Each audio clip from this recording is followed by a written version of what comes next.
Friends, ఈరోజు మళ్ళీ నా డైట్తో మేము ముందుకు వచ్చేసాను. అయితే నేను ఇక్కడ ఏమేమి తీసుకున్నానంటే రెగ్యులర్గా తీసుకునే ఆనపకాయ కూర అయితే యాడ్ చేసుకున్నాను. కానీ ఈరోజు మళ్ళీ నేను దోసకాయ కూర కొంచెం పులుసులో పెట్టించుకున్నాను అనమాట. అయితే ఇక్కడ నేను పప్పు అండ్ మామిడికాయ ముక్కలతో పప్పు చేయించుకున్నాను. అలాగే ఇంకా డ్రై ఫ్రూట్స్, నట్స్ కూడా యాడ్ చేసుకున్నాను. సన్ఫ్లవర్ సీడ్స్, పుచ్చకాయ గింజలు, గుమ్మడికాయ గింజలు, అలాగే కొంచెం నిమ్మకాయ పచ్చడి అనమాట. అయితే ఇందులో బాదం అయితే నానుతుంది, సో అందుకని చెప్పి బాదం పప్పు ఇంకా తినడానికి ప్లేట్లో పెట్టుకోలేదు.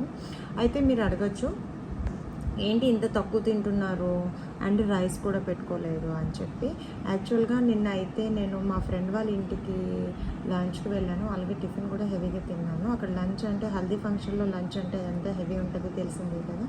సో అందుకని చెప్పి ఈరోజు క్యాలరీస్ కట్ చేయడానికి అని చెప్పి, మెయింటైన్ చేయడానికి అని చెప్పి నేను ఓన్లీ అయితే యాక్చువల్గా అయితే నేను మిల్లెట్స్ రైస్ తినేదాన్ని. ఈరోజు మిల్లెట్స్ రైస్ కూడా తినకుండా ఓన్లీ కర్రీస్తోనే కంప్లీట్ చేస్తున్నాను.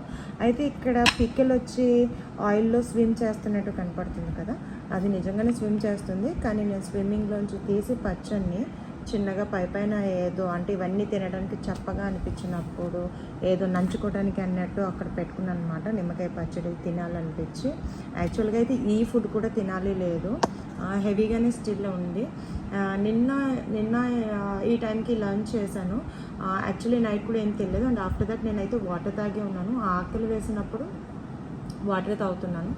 సో నీరసం అయితే ఏం లేదు. ఇంకా నిజం చెప్పాలంటే ఇంతకు ముందు కన్నా ఇప్పుడు చాలా ఎనర్జీగా ఫీల్ అవుతున్నాను. ఇంకేముంది ఫ్రెండ్స్, ఇదనమాట సంగతి. ఈరోజు అయితే నా లంచ్ ఇది, నేను ఫాలో అయ్యేది ఇది.